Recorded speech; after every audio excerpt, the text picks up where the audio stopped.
સુરત શહેરમાં એક આઘાતજનક ઘટના ઘટી છે, જેમાં એક પુત્રએ પોતાની માતા પર જીવલેણ હુમલો કર્યો હતો. હુમલામાં મહિલાએ ગંભીર ઈજાઓ થઈ છે. તેના હાથમાં ફ્રેક્ચર અને માથામાં 7 ટાંકા લાગ્યા છે. હાલમાં ઈજાગ્રસ્ત મહિલા હોસ્પિટલમાં સારવાર હેઠળ છે અને તેના શરીર પર અનેક ઈજાના નિશાન જોવા મળ્યા છે.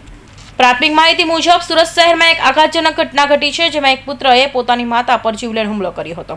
હુમલામાં મહિલાને ગંભીર ઈજાઓ થઈ છે. તેના હાથમાં ફ્રેક્ચર તથા માથામાં 7 ટાંકા લાગ્યા છે.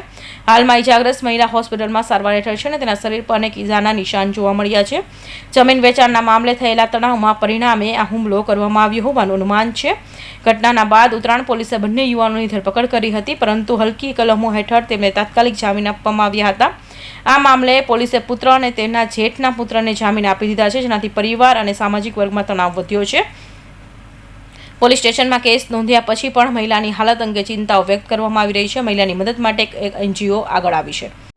તે જ્યારે એમના પર હુમલો થયો એ પછી એમના બ્રધર મારી પાસે આવેલા હતા અને મને બધી હકીકત જણાવી હતી. મેં CCTV ફૂટેજ જોઈ અને એ પછી રૂબરૂ હોસ્પિટલની મુલાકાત લીધી અને પછી મને ખ્યાલ આવ્યો કે ની બેન સત્ય બોલે છે અને એમની સાથે બહુ જ ખોટું થયું છે. આજે એમના સગા દીકરા એમના ઉપર જે હિસાબથી હુમલો કર્યો, તો આમાં તો મહિલા તરીકે એ બેન પણ સેફ નથી. જો પોતાની જ આપણી જનેતા થઈને જ આપણે માર ખાવાનો આવે તો દરેક મા માટે પ્રશ્ન ઊભો થશે કે ઓલાદને આ માટે મોટા કરે છે.